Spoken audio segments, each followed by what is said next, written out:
बिस्मिल्लाहिर्रहमानिर्रहीम। अस्सलामु अलैकुम। नई खूबसूरत और जवान पड़ोसन मोहल्ले में आबाद हुई थी। 3 छोटे छोटे बच्चे थे। शौहर शक्ल ही से फरांट और बदमजाज लगता था। पड़ोसन की सूरत देखकर ही मोहल्ले के मर्दों की तमामतर हमदर्दियां खातून के साथ हो गईं। खातून ने आहिस्ता आहिस्ता मोहल्ले के घरों में आना जाना शुरू किया। शेख साहिब और मिर्ज़ा साहिब को अपनी अपनी बेगमत के तौस्त से पता चला कि नई पड़ोसन का शौहर शक्की है। खातून शौहर से काफ़ी डरती हैं। ये सुनते ही दोनों मर्द हजरात की निगाहें आसमान की तरफ उठ गईं। दिल ही दिल में शिकवा कर लिया कि या अल्लाह कैसे कैसे हीरे नाकदरों को दे दिया है।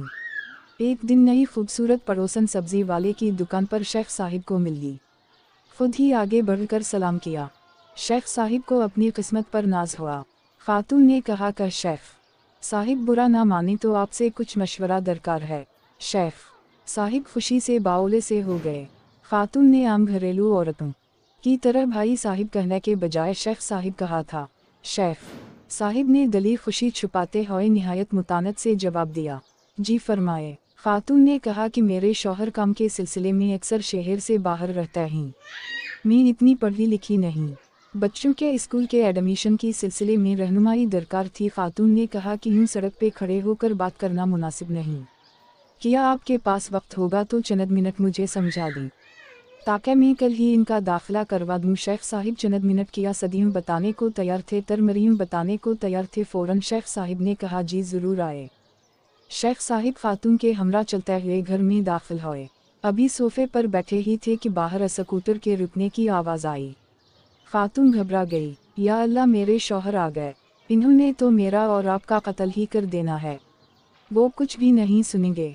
एक काम कीजिए, ये सामने कपड़ों का ढेर है। आप ये नीले दोपट्टे का घौनघट निकाल कर बैठ जाएं और कपड़े इस्त्री करना शुरू कर दें। मैं कह दूंगी कि इस्त्री वाली मासी काम कर रही है। शेख साहिब ने जल्दी से घौनघट निकाला और इस्त्री करने लगे। 3 घंटे तक इस्त्री करते रहने तक वो फरांट शख्स घर में मौजूद रहा।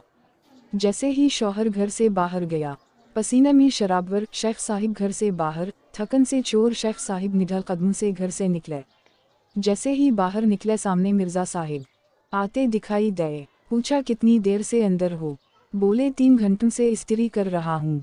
मिर्ज़ा साहिब ने तअस्सुफ से देखा और बोले, जिस कपड़ों के ढेर को तुमने 3 घंटे इस्त्री किया है, कल मैंने ही 4 घंटे बैठकर धोए हैं। क्या तुम्हें भी नीला दोपट्टा ओढ़ाया था? शेख साहिब ने इस बात में सर हिलाया और दोनों दौसत मरे मरे कदमों से अपने अपने घरों की तरफ चल दिए।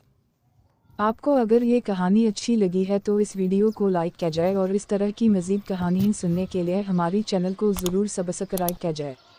कहानी सुनने का शुक्रिया। मिलते हैं अगली वीडियो में, तब तक के लिए अल्लाह हाफिज़।